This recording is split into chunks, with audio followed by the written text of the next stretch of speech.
여러분 안녕하십니까, 김종현 애널리스트입니다. 우리 시장에서도 2050선을 돌파하려고 시도하고 있습니다. 최근에 박스권을 돌파한 이후에 속도는 느리지만 계속 상승세를 벌이고 있는 상황인데요. 이런 상승의 원인이 무엇인지 점검을 해봐야 될 것 같고요. 또 하나 중요한 것은 최근에 반등을 거듭하고 있는 낙폭과대주의 움직임이 추세적인 것인지 이 시간을 통해서 잠시 후 확인해 보겠습니다.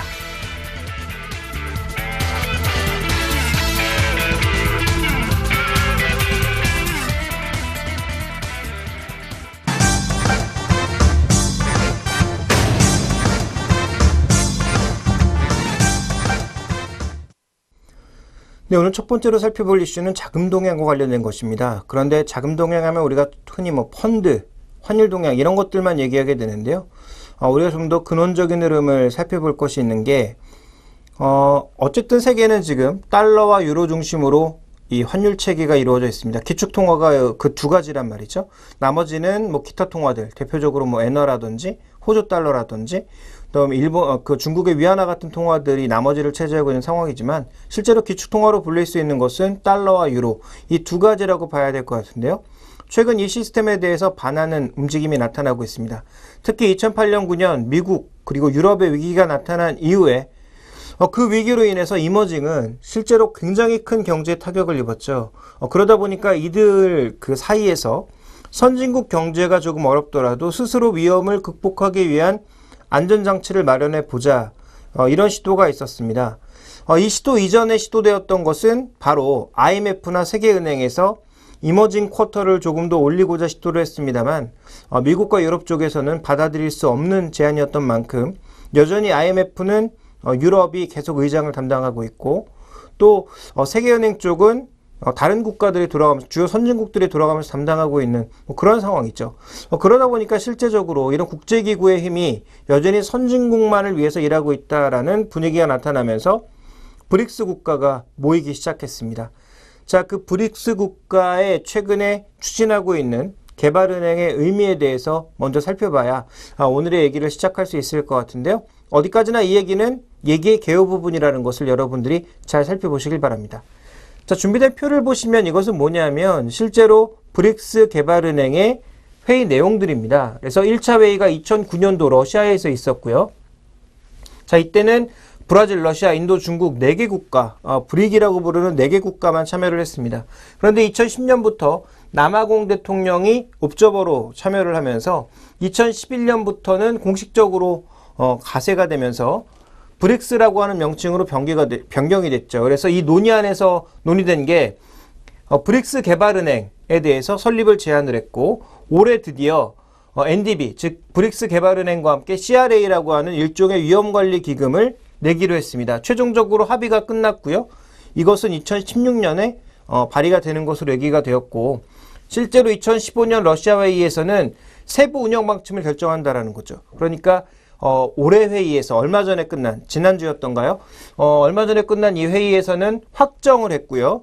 이와 관련된 세부안들, 실무진들이 계속 모여서 그동안 회의를 하겠죠. 그래서 이 모인 자금들을 가지고 어떻게 운영할 것인지 또 실제로 어떻게 쓸 것인지에 대한 논의를 아마도 내년도에 거쳐서 2016년에는 그러니까 실제로 발효를 하게 됩니다. 그래서 전 세계에 지금 세계개발은행, 세계은행, IMF 등 여러 가지 기금들이 있습니다만 이머징이 주도로 나서는 새로운 자금이 나왔다라는 것, 그리고 이 문호를 이머징 국가를 포함해서 다른 국가에도 개방할 것이라는 것, 이런 부분들이 앞으로 주요한 내용이 될 것 같습니다. 어쨌든 이 브릭스 개발은행의 출발의 의미를 우리가 좀 여러 가지 표를 통해서 살펴볼 필요가 있을 것 같은데요. 자, 다음 그림 살펴보시면 왜 이렇게 추진을 하게 됐느냐? 지금 중국이 늘어나는 외환보유고를 감당할 수 없기 때문입니다.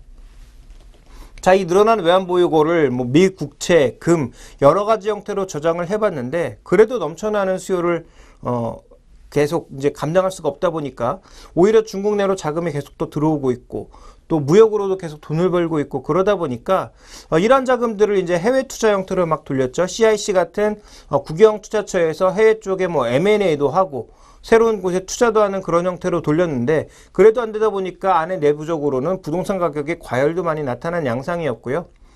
13억 인구를 가지고 내수 소비를 끌어올려 봤는데도 실제로 늘어나는 외환보유고를 감당할 수가 없었죠. 그러다 보니까 실제로 이 자금들을 해외로 돌려서 이 늘어난 자금만큼 중국이 국제결제의 쿼터권을 이제 가져가려고 하는 거죠. 수출 쪽에서 이제 그리고 투자 쪽에서 그리고 기초통화로서의 위치를 가져가려고 중국이 준비를 하다 보니까 혼자 힘으로는 되지 않는 부분, 그래서 나머지 국가들을 끌어들이고 있는 겁니다. 러시아, 뭐 브라질, 인도 같은 국가들을 끌어들여서 인구적인 쿼터도 확보를 하고요.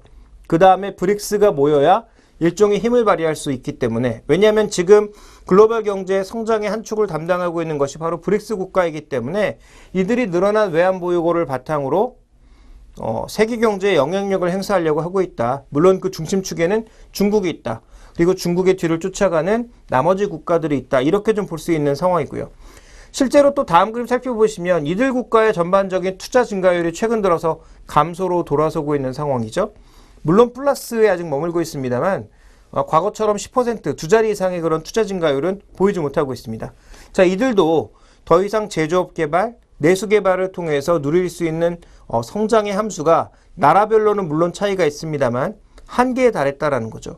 그러다 보니까 새로운 투자처도 찾아야 되겠고 그런 관점에서 개발은행을 만들었다라고 좀 봐야 될 것 같습니다. 그래서 여러 가지 시사점을 보자면 표면적인 이유를 놓고 보게 되면 선진국에 더 이상 휘둘리지 않겠다라는 것이 가장 기본적인 전제라고 보여집니다만 실제로 내부적으로 보면 부족한 신규 수요를 창출한다라는 측면, 내부적으로 이미 성장률이 둔화되고 있기 때문에 새로운 수요를 이끌어내기 위해서 저개발국들, 이머징 국가들 중에서도 더 저개발국들을 개발하는 그런 일종의 개발은행이 되겠다라고 하는 것이고요. 그 다음에 중국의 위안화, 글로벌화, 여기에 있어서 돈을 이제 굴릴 수 있는 여러 가지 요인들이 있어야 되는데 실제로 이제 뭐 미국이라든지 유럽이라든지 이런 쪽에서 문호를 열지 않고 있다 보니까 이것을 하기 위한 기구가 필요했다라는 거죠. 그래서 IMF를 대체할 수 있는 일종의 기구가 필요했고 그 기구의 관점에서 현재 브릭스 개발은행이 생겼다. 이렇게 정리해 볼 수 있을 것 같습니다. 자, 이런 관점에서 우리가 이제 중국의 위안화가 과연 국제통화가 될 수 있을 것인지에 대한 확인이 필요하겠죠. 그 확인 과정을 지금부터 살펴보도록 하겠는데요. 자, 다음 준비된 그림을 좀 보시면 중국의 위안화 최근에 속도는 굉장히 빠른 속도로 국제 전체 결제 통화 내에서의 비중은 증가하고 있습니다. 그렇지만 전체 비중이 아직도 1% 내외에 불과하죠. 일본에 비해서도 굉장히 작은 수준이고요. 또 미국이나 유로 결제에 비해서는 더 작은 수준이라고 봐야 되겠죠. 어쨌든 성장성은 빠르게 나타나고 있기 때문에 중국의 위안화가 앞으로 국제 통화에서 무언가 발언권을 행사할 가능성은 점점 높아지고 있는 것은 맞다라고 봐야 될 것 같습니다. 그런데 앞으로 더 넓어지기 위해선 무언가 조금 돌파구가 필요한 상황이죠. 왜냐하면 다음 준비된 그림을 보시면 실제로 지금 위안화의 국제 통화 거래의 대부분을 담당하고 있는 게 홍콩입니다. 그러니까 홍콩이 여전히 70% 이상을 차지하고 있어서 뭐 대만이라든지 뭐 싱가포르 같은 일종의 중화권 지역을 제외하게 되면 유럽, 남미, 뭐 그 다음에 기타 아시아라든지 이런 쪽에서의 위안화 영향력은 상대적으로 너무 제한적이라는 거죠. 그래서 해외 쪽에서 분명히 거래가 되고 있지만 그 거래되고 있는 대부분이 대만, 홍콩, 싱가포르 등 기본의 중화권을 벗어나지 않고 있다는 것을 주목해 볼 필요가 있겠습니다. 그래서 국제통화의 이상을 살리기 위해서는 이게 결제통화로도 쓰여야 되고 또 하나 중요한 건 여러 곳에서 쓰여야 좀 더 많은 국가에서 쓰이고 많은 사람들이 써야 이 통화가 교환 가치로서의 의미를 가질 수 있는데 아직 그 부분이 굉장히 부족하다라는 겁니다. 세계에 퍼져 있는 중국인들 사이에서 오가는 흐름으로 부족하다라는 거죠. 그러다 보니까 그것을 달성하기 위한 로드맵이 필요했고요. 현재 그 로드맵에 어느 위치까지 와 있는지를 우리는 확인해 볼 필요가 있는데요. 다음 준비된 그림을 보시면요. 지금은 무역통화에서 투자통화로 넘어가는 단계 정도다라고 봐야 될 것 같습니다. 실제로 무역통화로서는 중국이 많이 강요를 하고 있죠. 그 대상 국가들에게 위안화로 결제해라라면서 강요를 하고 있습니다. 그러다 보니까 홍콩을 통한 무역 통화로서의 가치는 조금씩 올라가고 있는 상황이고요. 아까 말씀드렸던 대로 중국의 CIC를 통해서 해외 쪽으로의 M&A나 투자도 늘리고 있는 상황이고, 반대로 Q2를 통해서 중국이 또 외국인들의 펀드를 받고 있죠. 그래서 중국 내 자산 투자라든지 금융시장 투자 같은 것들의 돈을 받고 있는 상황입니다. 왜냐하면 이 환율이라고 하는 것은 교환 비율이기 때문에 내 돈을 해외에 투자하는 것도 필요하지만 반대로 받아들이는 것도 필요하죠. 그러니까 그런 과정을 통해서 점점 교역량과 함께 이 통화의 유통량도 늘리고자 하는 것이 중국의 의도고요. 아까 말씀드렸던 개발은행 같은 것들을 통해서 거기에 더 많은 쿼터를 늘려서 자금을 받아가지고 이머징 마켓을 개발하는 데 있어서 IMF나 세계개발은행에만 기대지 않고 중국의 독자적인 흐름을 가져가려고 하는 그런 모습이 나타나고 있고요. 실제로 IMF나 세계개발은행에서도 우리만으로는 전 세계 수요를 창출하고 이머징 국가를 개발하기엔 부족하다. 그래서 중국에 손을 내밀었는데 중국이 그쪽에 가입한 게 아니라 새롭게 모여서 자기들만의 개발은행을 만들었다라는 거죠. 그러니까 이 투자 쪽으로 앞으로 더 늘리기 위한 그런 노력들을 현재 가고 있는 단계, 그래서 무역통화에서 투자통화로 넘어가고 있는 단계쯤 왔다라고 보시면 될 것 같고요. 그 다음에 이제 궁극적으로 가려고 하는 것은 기축통화인데 여기까지 가기 위한 길은 조금 멀었죠.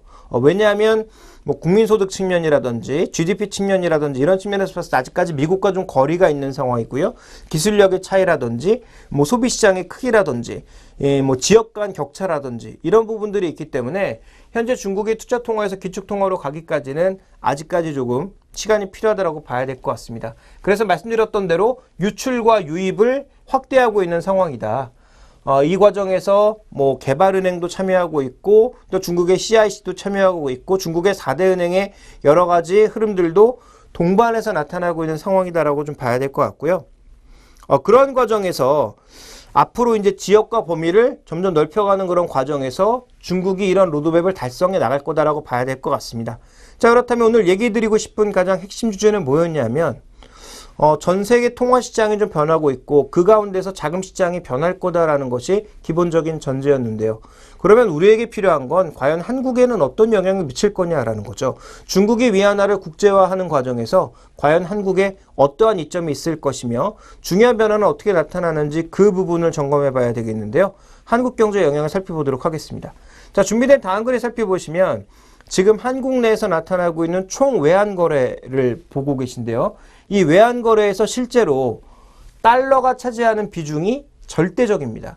그러니까 총 이만큼이 지금 외환 거래인데 이 중에서 검은색 부분을 제외한 이 회색 부분이 전부 달러 거래라는 거죠. 그러니까 우리나라 외환 통화 거래 대부분은 달러에 연동될 수밖에 없다. 그래서 달러가 올라가면 원하는 약세로 갈 수밖에 없고 달러가 약세를 보이면 자연스럽게 원하는 강세로 갈 수밖에 없는 거죠.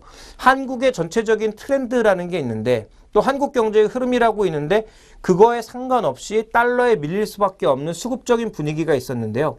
만약에 위안화가 국제통화로 발돋움하게 되고 또 얼마 전에 우리나라의 시진핑이 방한해서 어떤 일이 있었죠?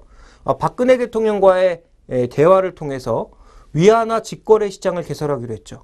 그러면 조금 전에 살펴보셨던 이 그림에서 이 검정색 부분이 앞으로 어떻게 될까요? 점점 늘어난다라는 것입니다. 그러니까 달러 하나에만 연동해왔던 원화 환율이, 그러니까 우리는 지금 유로랑 거래하기 위해서, 엔화랑 거래하기 위해서는 어떻게 거래해야 됩니까? 원화를 달러로 바꿔서 달러를 다시 엔화로 바꿔야 되죠. 유로도 마찬가지. 유로를 그냥 바꾸는 게 아니라 직거래로 바꾸는 것이 아니라 달러로 바꿨다가 다시 유로화로 바꿔야 됩니다. 일종의 그런 재정거래를 통해야 되는데요. 위안화 같은 경우에는 이번에 직거래 시장을 개설한다라는 거죠. 물론 시장이 얼마나 커질지 이 범위가 얼마나 넓어질지는 조금 변수가 있겠습니다만 이건 굉장히 중요한 의미를 지니고 있는 겁니다. 왜냐하면 환율의 움직임을 보시면 알 수가 있죠. 다음 그림 보시죠. 실제로 원달러 환율의 움직임이 언제부터 반등을 시작했느냐, 지속적인 약세를 보이다가 거의 1,000원대까지 내려갔다가 왜 반등을 시작했느냐, 반등의 트리거가 된 것은 시진핑의 방한과 그리고 조금 전에 말씀드렸던 원화와 위안화의 직거래 시장 개설에 의해서 반등을 했다라고 저는 보고 있습니다. 물론 여러 가지 요인들이 복합적으로 작용을 했겠죠. 다만 트리거가 된 것, 앞으로 외환거래 내에서 실제로 영향을 미칠 수 있는 게 달러가 아니라 위안도 영향을 줄 수 있다는 것이 작용을 했다라는 거고요. 그 과정에서 본다면 달러에만 연동되었던, 그래서 달러의 움직임에 민감할 수밖에 없었던 국내 환율 시장이 위안화도 연동이 되면서, 예를 들어서 달러가 약세인데 위안화가 강세다. 그러면 상대적으로 환율의 움직임이 줄어들 수 있다는 거죠. 왜냐하면 그 원화를 구성하는 내부적인 통화 내에서 뭐 유로화라든지 여러 가지 통화와 함께 위안화까지 같이 영향을 주게 되니까 상대적으로 앞으로 원화의 변동성은 조금 줄어들 만한 요인들이 생기고 있다는 점을 주목해 보실 필요가 있겠죠. 그러니까 이런 외환 변동성 감소는 무엇을 이야기할 수 있습니까? 외국인들에게 있어서 안정감을 줄 수가 있겠죠. 그러니까 우리나라 통화가 좀 더 구성하고 있는 외환 보유액이 다양해진다면, 유로화, 금, 달러, 위안화 이런 식으로 점점 더 다양해진다면 향후 금융시장이 전체적으로 뭐 폭락할 때는 우리 증시나 환율도 뭐 어쩔 수 없겠습니다만, 그런 경우가 아니라 한쪽의 붕괴로 인해서 우리가 받을 수 있는 충격이 과거 대비 줄어들 수 있다. 우리 경제에 영향을 줄 수 있는 환율의 진폭이 그만큼 줄어들 수 있다는 것을 중요하게 보실 필요가 있겠고요. 그 다음 그림 살펴보시면 또 무엇이 나오느냐? 대만의 경우를 통해서 우리가 또 한 가지 그 힌트를 얻어볼 수가 있는데요. 대만 같은 경우에는 실제로 뭐 위안화와 거래가 더 우리보다 활발할 수밖에 없겠죠. 실제로 대만 기업들이 중국으로 많이 들어갔고, 반대로 중국의 관광객들이 우리나라만큼 많이 또 대만으로 유입이 되고 있다 보니까 실제로 위안화 쪽의 움직임, 거래가 활발해질 수밖에 없고요. 또 하나 중요한 건 뭐냐면 지금 대만의 국채금리와 중국의 국채금리의 격차가 굉장히 많이 벌어져 있습니다. 대만의 국채금리도 지금 거의 바닥 수준으로 내려가고 있거든요. 그러다 보니까 금리 차가 크게 나고 있다는 점에서 대만의 위안화 예금 규모가 점점 증가하고 있습니다. 자, 이 얘기는 무슨 얘기냐? 앞으로 금융권에서 그동안 뭐 미국이라든지 해외 쪽의 거래를 늘리기 위해서, 무역대금 거래를 늘리기 위해서 많이 노력을 해왔다면, 이제는 무역대금 측면뿐만이 아니라 환거래, 중국의 위안화가 상대적으로 강세통하고 또 앞으로도 강세를 보일 가능성이 있고, 상대적으로 한국의 국채와도 수익률 격차가 나고 있기 때문에 그쪽으로의 자금 이전 가능성, 이런 부분들을 고려를 해봐야 된다는 거죠. 그렇다면 대만의 위안화 예금이 증가하는 것처럼 우리나라 내에서도 과거 달러 예금이 증가하는 것처럼 위안화 예금도 증가하게 된다면 누구에게 이익을 줄 수 있을까요? 바로 금융권에게 이익을 줄 수 있다는 것입니다.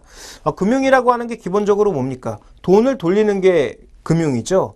그런데 이게 달러 기준으로만 돌다가, 유로 기준으로만 돌다가 위안화로도 많이 직거래 시장 개설을 통해서 빠른 속도의 거래가 되게 되면, 지금까지는 실물 위주의 무역 거래만 되는 상황이었는데 금융거래까지 확대가 된다면 실제로 금리 베이스로 많은 이익을 내고 있는 은행의 입장에서는 분명히 좋은 부분이라는 거죠. 어차피 우리나라 금리가 단기적으로 보면 올라가기보단 더 떨어질 가능성, 그것을 반영하면서 지금 10년물, 뭐 3년물 국채금리가 단기금리도 깨고 내려가는 그런 상황 아니겠습니까? 정책금리도 깨고 내려가는 그런 상황이기 때문에 앞으로 중국과의 금융거래가 늘어나면서 상대적으로 금융주가 긍정적인 영향을 받을 가능성, 이런 부분들에 대해서 우리가 좀 주목해 볼 필요가 있지 않나. 그렇게 본다면 금융주는 단순히 지금 밸류에이션이 싸서가 아니라 앞으로 중국과의 거래 확대에 통한 긍정적인 부분을 나타날 수 있다는 측면에 투자 모멘텀도 우리가 생각을 해봐야 되는 거죠. 다만 그 회준율이 얼마나 될지, 또 얼마만큼 규모가 늘어날지는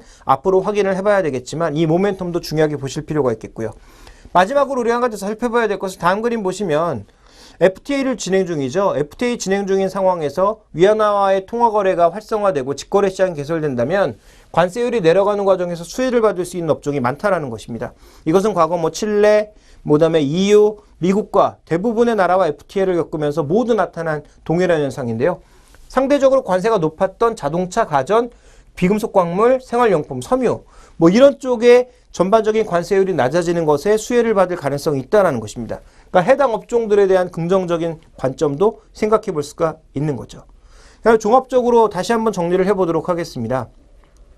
자, 오늘 드린 말씀의 핵심은 뭐냐면 자금 동향의 변화가 나타날 수 있다.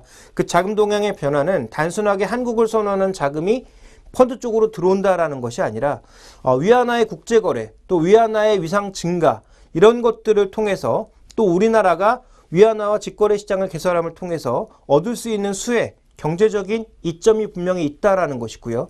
그 경제적인 이점의 핵심은 돈 거래의 증가에 따라서 금융업종으로 집중될 가능성, 또 FTA의 체결 여부에 따라서 수혜 업종에 집중될 가능성이 있다는 점을 여러분들이 염두에 두시면서 앞으로 그쪽의 자금 동향에 대해서 주목해 보실 필요가 있을 것 같고요. 또 역으로 뭘 봐야 될까요?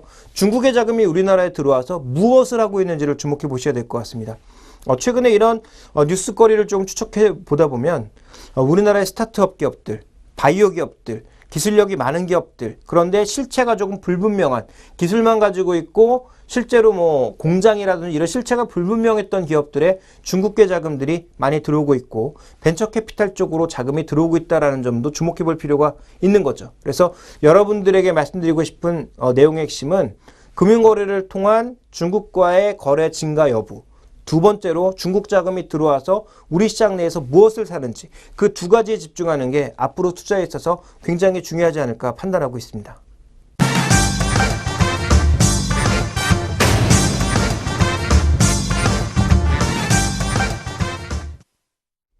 네, 오늘 핫 종목에서는 호텔신라에 대해 살펴보도록 하겠습니다. 제가 지난 여러 시간을 통해서 확인시켜 드린 적이 있는데 이 종목에 대해서 장기적으로 계속 긍정적인 말씀을 드려왔죠. 단기적으로는 밸류에이션 부담감이 있다라고 말씀드렸는데 우리가 가장 먼저 살펴봐야 될 건 최근에 주가 굉장히 핫합니다. 그러면 이 핫한 가운데에서 이 종목의 약점은 없는지를 한번 점검해 볼 필요가 있을 것 같아요. 그래서 그 부분부터 점검을 해보고 추가적인 성장성에 대해서 논해보도록 하겠는데요. 자, 먼저 가장 큰 약점 뭡니까? 많이 올랐다라는 거죠. 많이 오르면 가장 먼저 우리가 생각해 볼 수 있는 건 밸류에이션 부담입니다. PER 개념, PBR 개념에서 봤을 때 모두 과거에 보지 못했던 수준으로 가고 있다. 과거에 보지 못했던 수준으로 간다라는 건 두 가지죠. 수급상 수요가 엄청나게 몰리고 있다는 얘기고요. 수요가 몰리고 있다는 것은 단기적인 모멘텀이 있던지 아니면 장기적인 회사의 변화가 나타나고 있던지 둘 중에 하나인데요. 이 회사는 아무래도 두 번째, 장기적인 변화가 나타나고 있다. 좀 이렇게 봐야 될 것 같습니다. 그래서 지금 현재 밸류에이션이 싸냐 비싸냐가 중요한 게 아니죠. 분명히 밸류에이션만 보면 비싸다, 사지 말자 이렇게 표현해 볼 수 있겠지만 이 밸류에이션을 이끌어내고 있는 핵심이 성장이기 때문에 성장 속도가 가파르게 이어지고 있다면, 앞으로도 이어진다면 현재 밸류에이션은 꼭 문제가 되지는 않는다라는 것이 첫 번째 해법입니다. 그래서 이 이슈는 제가 보기엔 지금 당장 그렇게 크게 문제가 될 것 같진 않고요. 그 다음 그림 살펴보죠. 두 번째 문제는 뭐냐면 환율입니다. 대표적으로 지금 여행업종 같은 경우에는 아웃바운드 쪽, 즉 우리나라에서 나가는 쪽은 원화 강세가 수혜죠. 그렇지만 반대로 인바운드 쪽, 바깥에서 안으로 들어오는 데 있어서는 우리나라 원화 강세가 상대적으로 약세일 수밖에 없습니다. 그런데 지금 호텔신라 같은 경우에는 그동안은 인바운드보다는 아웃바운드가 많았기 때문에 그쪽에 영향을 많이 받았기 때문에 실제적으로 인바운드에 있어서의 약세 요인이 더 강하게 작용하면서 환율, 원화가 강세를 보이면 매출이익률이 떨어지는 그런 형태로 움직였습니다. 왜냐하면 지금 성장의 가장 중요한 동인이 결국은 면세점 아니겠습니까? 근데 면세점 매출이 달러 베이스죠. 근데 거기 원화 강세를 보이면 달러 베이스를 원화로 바꿀 때 상대적으로 원래 생각했던 것보다 이익률이나 매출률이 떨어질 수가 있는 거죠. 그래서 그 부분이 분명히 악재다라고 봐야 될 것 같은데 문제는 이 부분을 지금 어떻게 해소해낼 것이냐. 이게 이제 문제인데요. 이것도 그렇게 크게 문제가 될 것 같지는 않습니다. 왜냐하면 중국 관광객들의 증가 숫자가 원화 강세에도 불구하고 계속 이어지고 있기 때문이죠. 그러니까 일본은 계속 줄어들고 있습니다. 일본 관광객들은 줄어들고 있는데 반대로 중국 관광객들은 계속 늘고 있고 중국 관광객들이 실제로 한국에서 사가는 물품 숫자, 물품 금액도 계속 늘고 있다라는 거죠. 그러다 보니까 이 환율도 너무 이제 극단적인 수준으로만 가지 않는다면 상대적으로는 안정적이지 않을까요? 이렇게 보고 있습니다. 그래서 이 두 가지 문제는 그렇게 아직까지는 크게 결부되지 않는다라고 보고 있는데요. 마지막 세 번째는 조금 문제가 될 수도 있을 것 같습니다. 준비된 그림을 보시면 인천공항 매출액에 임차료가 차지하는 비중이 점점 줄어들고 있거든요. 그리고 내년에 신청사가 만들어지는 것을 고려해 본다면 임차료는 좀 올라갈 수 있습니다. 면적도 넓어질 가능성이 있고 면적 넓어지는 것에 대한 임차료 비중도 좀 올라갈 수 있는 상황이기 때문에 실제로 호텔신라가 내년도에 받을 수 있는 최대 악재 중에 하나는 이 임차료가 올라감에 따라서 얼마만큼 이익률이 떨어지느냐. 그러니까 지금 증가하는 매출과 이익률에 비해서 임차료 비중, 그러니까 비용이 얼마만큼 많이 나가느냐. 이 부분이 내년도에는 좀 악재가 될 수 있다는 점. 그래서 이것은 우리가 좀 간과할 수 없는 악재라는 점 정도는 여러분들이 염두에 두시고 접근을 하셔야 될 것 같습니다. 그래서 지금 우려되는 세 가지 요인 중에 두 가지는 아직까지 크게 문제가 되지 않는데 이 부분은 문제가 될 수 있다는 점을 여러분들이 머릿속에 담아 두시길 바라겠고요. 그 다음에 가장 중요한 건 그럼 성장만 계속된다면 이런 것들이 문제가 되지 않는다라고 언급드린 만큼 성장 요인에 대해서 살펴보도록 하겠습니다. 자, 다음 준비된 그림을 보시면요. 면세점이 계속 늘고 있습니다. 작년에 창의공항 오픈했고요. 올해는 지금 기대되고 있는 게 면세한도. 그러니까 우리나라가 지금 소득이 계속 늘고 있는데 면세한도를 과거 10년 전에 설정해 놓은 게 아직도 유지가 되고 있습니다. 그래서 이 면세한도가 올라갈 가능성, 이것만 해도 중국이 사가는 것도 늘고 반대로 우리나라 사람들이 외국에 나가면서 사는 물량도 늘 수가 있겠죠. 그 관점에서 이제 면세한도 그 상향에 긍정적인 부분이 있는 것 같고요. 그다음에 내후년에는 중국도 증축을 완료하지만 태국이나 캄보디아 등의 시내 면세점, 태국 같은 경우에는 푸켓, 캄보디아 같은 경우에는 그 가장 이제 최대 관광지라고 볼 수 있는 앙코르와트 쪽에 면세점이 확대되거나 들어갈 가능성, 그 외 아시아 중소공항에 계속 들어갈 가능성, 이런 얘기들이 계속 나오고 있거든요. 그러니까 이런 관점에서 본다면 면세점 면적이 넓어진다라는 관점에서 가장 수익을 많이 낼 수 있는 면세점의 면적이 넓어진다라는 관점에서는 성장이 이어진다라고 봐야 되겠죠. 그래서 그 부분을 가장 중요한 성장 동인으로 꼽고 있고요. 자, 다음 그림 살펴보시면 실제로 이렇게 공항 면적이 늘어나면 늘어날수록 매출액도 늘고 이익도 늘어난다라는 거죠. 2013년도 2조에 불과했던 이 면세점 매출이 2010년도 예상이긴 합니다만 4조까지 2배로 늘어난다라는 거죠. 그러면 이익률까지 같이 증가하면서 지금 매출 증가에 따른 이익 증가율에 더 빠르게 갈 수 있는 그런 구간에 접어들었기 때문에 현재 높은 밸류에이션도 용인해주고 있는 상황인 것 같고요. 그 다음 그림 살펴보시겠습니다. 다음 그림 보면 실제로 실적이 지금 3분기 만에 다시 컨센서스를 넘어섰거든요.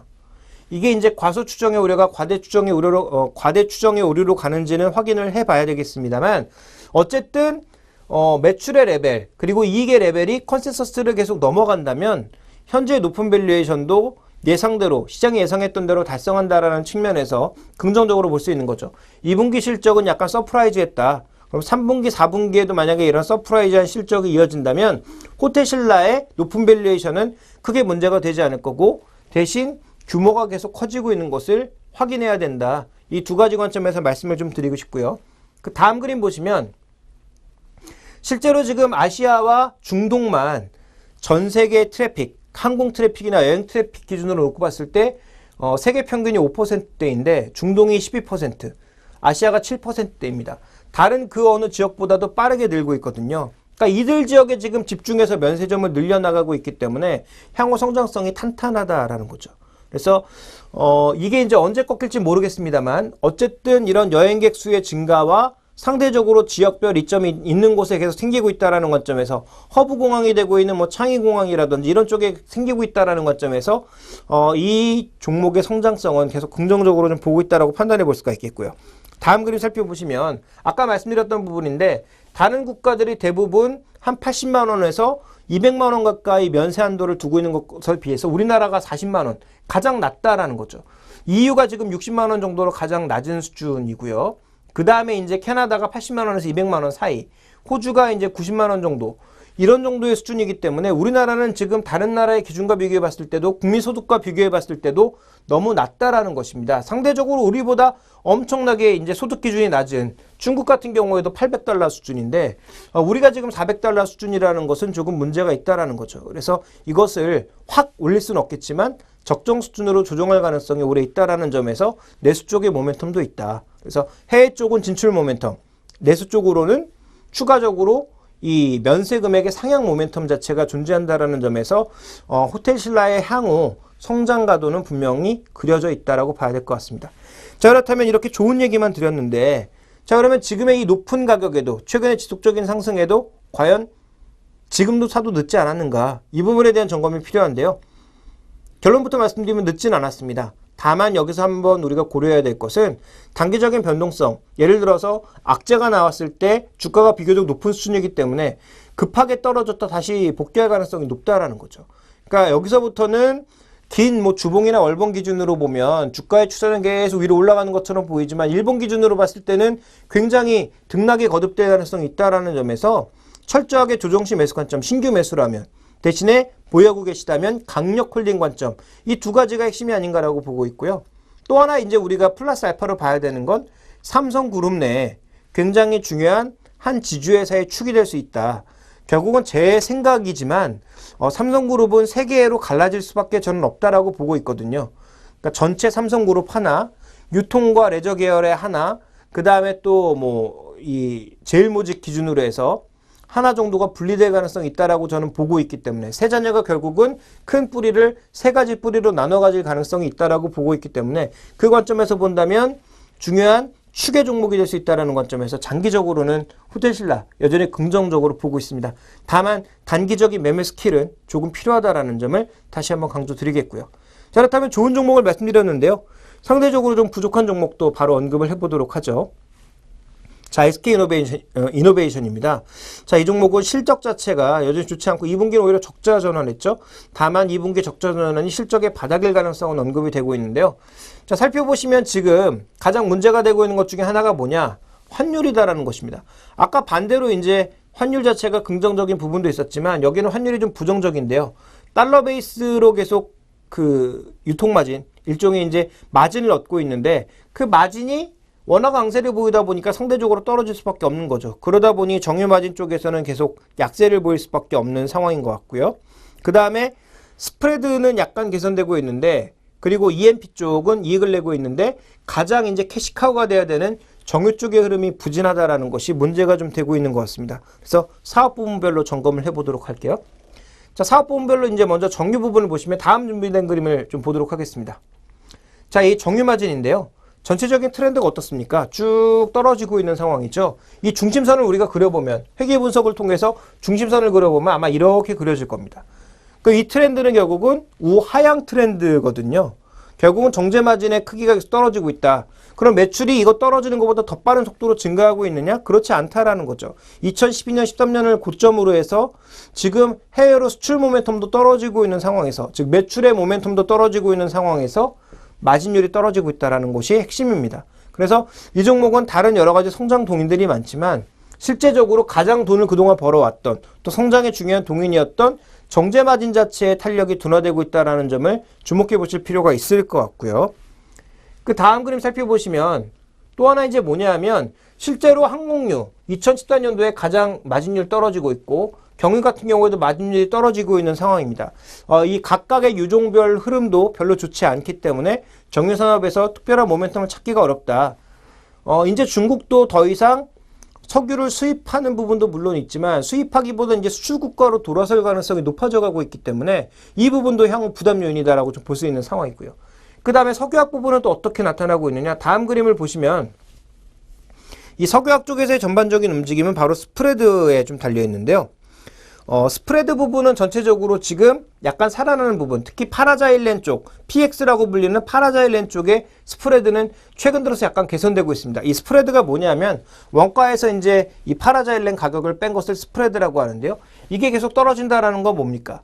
실제로 마진이 떨어진다라는 거거든요. 근데 최근에 약간 회복되고 있는 것은 파라자일렌 가격이 약간 회복되면서 그나마 조금 올라가고 있다라고 봐야 될 것 같은데 이 부분으로 인해서 약간의 개선 요인, 즉 실적 개선 요인 자체가 존재하나 좋았을 때와 비교해서는 아직 많은 격차를 보이고 있다.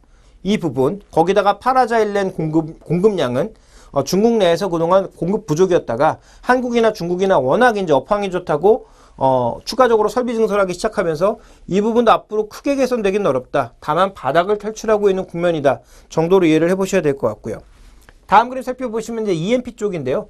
E&P 쪽은 앞으로의 기대도 좋고 그래도 실적도 계속 나오고 있는 상황이다. 얼마 전에 대우인터와 LG상사의 실적이 굉장히 괜찮았죠.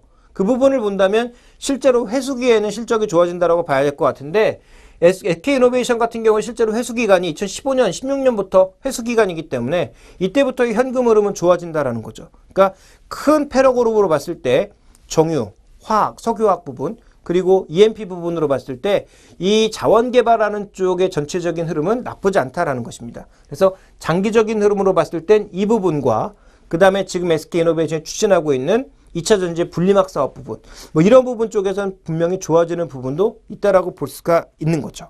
그래서 이 부분 같은 경우에는 분명히 괜찮은데 그렇다면 여러 가지를 종합해 봤을 때 분명히 좋고 나쁜 부분이 있는데 플러스 마이너스를 서로 상식해 봤을 때 투자 전략은 어떻게 가야 되는지를 마지막으로 정리를 해보도록 하겠습니다. 다음 준비된 그림 보여주시죠. 자, 이 종목의 투자 핵심은 낮은 밸류에이션에 있습니다. 이 종목도 조금만 좋아진다라는 얘기 나오고 시장 인식만 바뀌면 언제든지 빠르게 튀어 올라갈 수 있는 거죠. 최근에 뭐 철강산업, 그다음에 건설산업들이 그랬듯이 실적이 바닥치고 돌아선다라는 얘기가 나오면 워낙 주가가 싸졌기 때문에 적어도 뭐 PBR 1배 정도의 수준까지는 굉장히 빠른 속도로 갈 수 있다라고 봐야 될 것 같습니다. 그래서 어쨌든 지금 구간에서의 추격 매도는 조금 늦었다라고 좀 봐야 되는 그런 구간인 것 같고요. 그 다음 그림 살펴보시면 배당 수익률 기준으로 봤을 때 지금 SK이노베이션 배당 예상 배당 수익률이 현재 주가 수준에서 3% 정도거든요.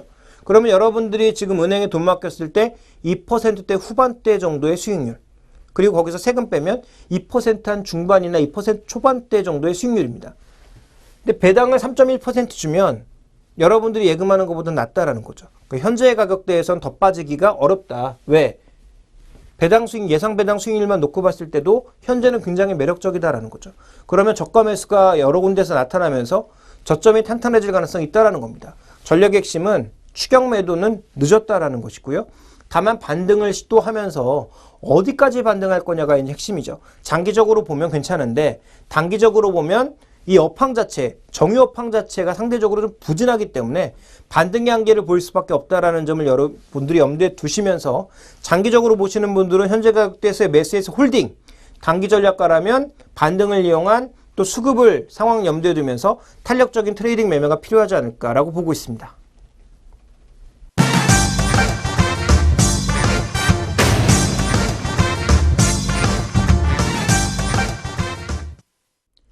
네, 오늘 리포트 뒤집기 시간에는 특정 리포트를 살펴보는 것이 아니라 최근에 나온 철강 리포트들의 여러 가지 내용들을 복합적으로 살펴보고요. 철강업종에 대한 투자 의견을 정리를 해보도록 하겠습니다. 자, 철강업종 최근에 강력하게 반등을 시도하고 있죠. 그 이유는 뭐 실적도 있고 밸류에이션도 있고 여러 가지 이유가 복합적으로 결부되고 있고요. 해외 쪽에 생산이 늘어나고 있는 현대아이스코는 계속 신고가를 치고 있는 상황인데요. 철강업종의 가장 밸류체인의 밑단부터 차례로 살펴보도록 하겠습니다. 자, 철강업종의 전체적인 밸류체인의 밑단에는 바로 철광석, 그리고 철광석 제조업체, 광산업체라고 봐야 되겠죠. 이들의 흐름부터 좀 점검해 보도록 하겠는데요. 자, 광산업체의 2014년 트렌드는 추가 생산입니다. 지금 공급 과잉이 멈추지 않았음에도 불구하고 베일이나 리오틴토, BH빌리톤 같은 이런 회사들은 올해 모두 추가적인 증산을 시도하고 있다는 거죠. 향후 철광석 가격의 반등이 생각보다 쉽지 않다라는 것을 반증해주는 요인이다라고 봐야 될 것 같습니다. 이것을 반영하듯 실제로 철광석 가격의 흐름은 별로 좋지가 않습니다. 다음 준비된 그림을 보시면 철광석 가격의 흐름이 나오는데요. 이미 2010년에 기록했던 저점도 깨고 내려간 상황에서 반등도 제한적으로 나오고 있다. 그래서 하반기에 반등이 나오더라도 반등의 폭은 제한적일 가능성이 있다라고 봐야 될 것 같고요. 실제적으로 이런 공급 과잉의 그늘이 나머지 철강산업 전반에 미치고 있다는 거죠. 그래서 우리가 철강 생산하는 데 있어서 고로로 이제 철강 생산하는 업체들은 연료탄과 철광석 가격의 문제고요. 그 다음에 이제 전기로를 생산하는 쪽은 고철 가격의 문제인데 나머지 가격도 좀 살펴볼까요? 다음 준비된 그림을 보시면 자, 이거 연료통 가격입니다. 조금 전에 말씀드렸던 대로 고로라고 생긴 굉장히 큰 굴뚝 안에다가 철광석과 코크스를 함께 넣고 찌는 거죠. 찌면 거기서 이제 쇳물이 흘러나오게 되는 건데 이 연료탄 가격도 전반적으로 지금 낮은 수준에서 좀처럼 반등을 시도하지 못하고 있습니다. 작년 평균 가격이 한 140달러 정도 되는데요. 지금 올해 평균 가격은 거의 뭐 110달러 수준까지 떨어졌으니까 연료탄 가격도 앞으로 이렇게 공급을 늘리는 상황에서 반등의 폭은 제한적이다라고 봐야 될 것 같고요. 다음 그림 살펴보시면 고철 가격인데요. 주요국들의 고철 가격의 전반적인 추이도 모두 우하향 패턴. 그래서 쉽게 반등을 시도하지 못하고 있는 패턴이다 라고 봐야 될 것 같습니다. 그래서 주요 철강업체들의 원가를 구성하고 있는 요소들이 모두 좀 부진한 상황이고요. 실제적으로 이렇게 가격 자체가 부진하다 보니까 다음 그림 살펴보시면 동아시아에서 수입하고 있는 고철 가격들 흐름이 나오는데 고철 가격도 계속 빠진다라는 거죠. 자, 그럼 이것은 어떻게 볼 수가 있을까요? 우리가 두 가지 해석이 가능한데요. 기본적으로 업황을 분석할 때 비용 분석을 하게 되면 원가를 계산하게 되면 원가는 분명히 세이브 요인이 있죠. 원가를 구성하고 있는 철광석, 코크스, 고철 가격 모두 다 빠지고 있고 앞으로 반등 쉽게 못한다 라면 결국은 이 산업의 가장 밑단이라고 볼 수 있는 원재료단에서의 이 원가는 계속 하락하고 있는 거다. 그러면 앞으로도 원가가 세이브되는 부분은 분명히 철강산업엔 긍정적이다라고 봐야 될 것 같습니다. 그럼 이게 긍정적이기만 한 거냐? 그렇지 않다라는 거죠. 공급 과잉이기 때문에 가격이 올라가지가 않는 거죠. 그러니까 산업의 수요가 부족하고 공급이 과잉되어 있기 때문에 가격이 올라가지 않는다라는 측면이 있어서 분명히 양날의 칼이다라고 봐야 될 것 같습니다. 그래서 기본적으로 원가가 세이브되는 것은 긍정적이나 이 산업 자체의 공급 과잉이 쉽사리 해소되지 않고 있다는 점은 여러분들 머릿속에 항상 가져가셔야 될 것 같고요. 자, 그러면 이게 원재료단에서의 흐름은 이런데 실제로 철강 제품을 만들어내고 있는 공급 과잉의 주범은 중국인데요. 최근에 중국의 흐름은 어떻게 전개되고 있는지 살펴보도록 하겠습니다. 자, 중국 쪽에 있어서의 최근의 흐름은 뭐냐면요. 구조조정의 지속입니다. 이 준비된 그림은 각 연도마다 철강업체들이 얼마만큼 구조조정되고 있는지 그 숫자를 나타낸 것인데 실제적으로 이 구조조정 설비 이 올해 목표가요 2,500만 톤이 넘습니다. 그래서 2011년 대비해서 2012년 13년에 굉장히 많이 줄어들었었는데 올해 다시 늘고 있다는 거죠. 그만큼 공급 과잉된 구조조정 설비를 빠르게 죽여가고 있다라고 봐야 될 것 같은데요. 그 다음 그림 보시면 이렇게 구조조정을 하면 중국 내에서의 조광 생산량은 감소를 해야 되는데요. 오히려 평균치가 계속 올라가고 있습니다. 올해 전체적인 평균치는 작년보다 더 늘고 있죠. 그러니까 구조조정을 하고 있음에도 불구하고 전반적으로 조광 생산량이 계속 늘고 있기 때문에 중국 내에서도 철강 제품 가격에 반등하기에는 쉽지 않다라고 봐야 될 것 같고요. 실제로 중국의 열연 가격, 그 열연 제품들의 가격 전망도 세월이 가면 갈수록 점점 하향되고 있는 추이입니다. 그 그림을 한번 보여드리도록 하죠. 준비된 그림을 보시면요. 자, 2010년도 예상했을 때 가격은 올해 2분기부터 빠르게 반등을 해서 쭉 올라간다 였는데 1월 달에는 더 낮아졌고요. 올해는 보니까 4월 달에 전망한 걸 보니까 더 낮아졌습니다. 그러니까 전망하면 할수록 계속 낮아지고 있다는 거죠.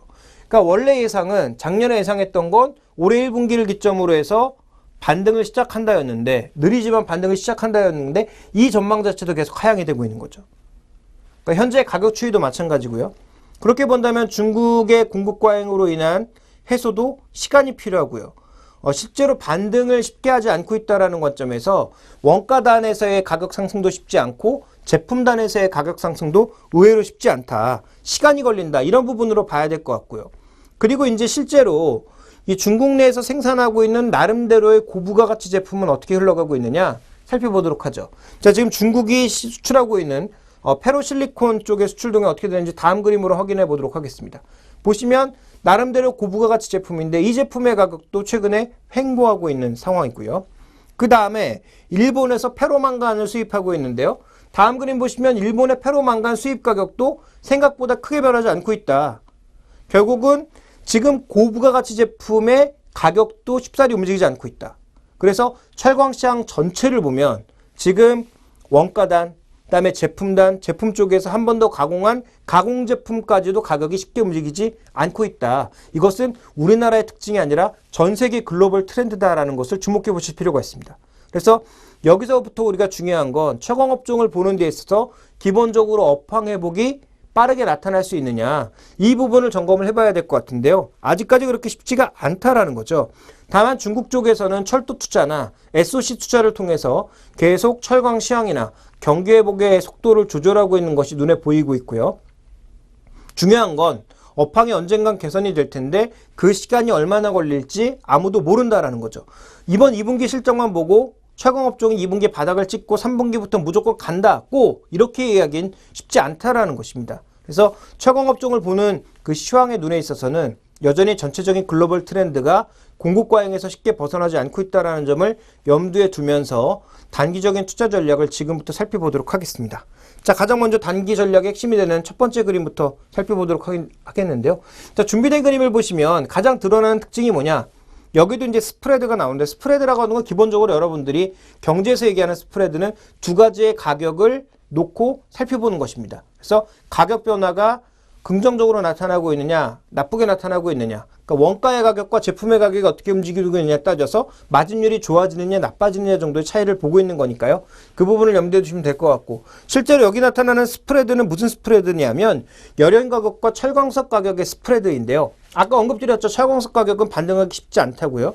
그래서 이 철광석의 가격 흐름과 실제로 이 제품, 열연 제품의 가격 스프레드를 살펴봤더니 올해 들어서는 조금씩 오르고 있다는 거죠. 이 얘기는 뭡니까?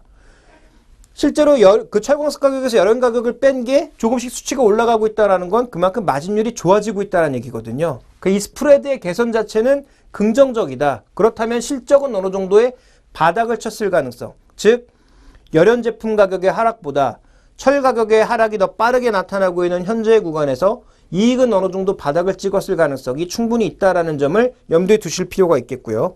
그 다음 그림 살펴보시면 국내 주요 철강사들의 이제 PR을 우리가 살펴볼 수가 있는데 그 PR이 굉장히 낮은 수준이라는 겁니다. 이 그림은 잘못 나온 그림이고요.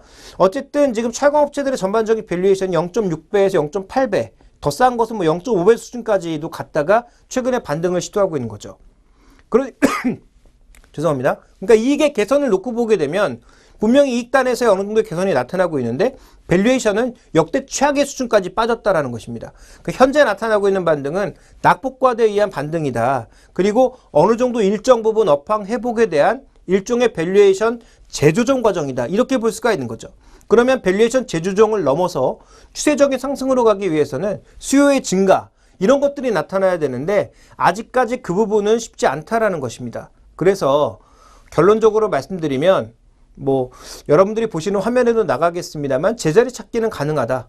그런데 여전히 느린 반등일 것이다 라는 개념의 접근이 필요하겠죠. 단기적으로 여전히 빠르게 가겠지만 이게 밸류에이션이 0.8배에서 또 0.9배 수준까지 올라오게 되면 앞으로 어떻게 될 거냐에 대한 물음을 계속 던질 수밖에 없고요.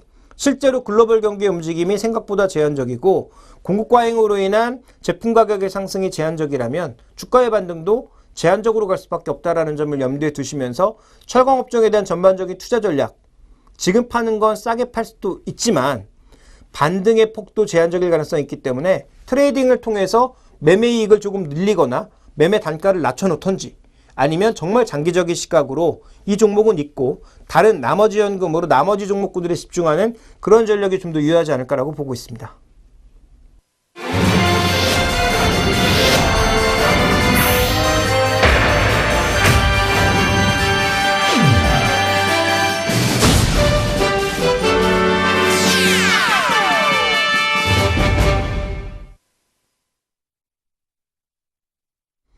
네, 최근 시장의 반등은 낙폭과대주 그리고 실적 호전주가 주도하고 있습니다. 앞으로도 단기적으로 일주일, 길게는 한 2주일 정도는 실적 발표 구간이다 보니까 상대적으로 실적 대비해서 저평가된 종목군들이 상승을 주도할 가능성은 여전히 남아있다라고 봐야 될 것 같고요. 그것을 주도하고 있는 것은 최근에 외국인 기관이 합작하고 있습니다. 따라서 단기적인 시황관을 노리시는 분들은 최근에 거래가 늘고 시세가 크게 나고 있는 종목군들에 관심을 가지실 필요가 있을 것 같고요. 장기적인 시황관으로 접근하시는 분들은 여전히 상승 트렌드를 크게 무너뜨리지 않고 있는 자동차 부품이라든지 IT 부품, IT 장비 쪽에 관심을 두시고 접근하시는 게 좋지 않을까라고 보여집니다. 자, 저는 앞으로 이 시간을 통해서는 좀 만나뵐 수 없을 것 같고요. 그동안 여러분들과 많은 시간 얘기를 나눴었는데 다음에 또 기회가 된다면 여러분들과 많은 얘기를 나눠보도록 하겠습니다. 시청해주셔서 감사합니다.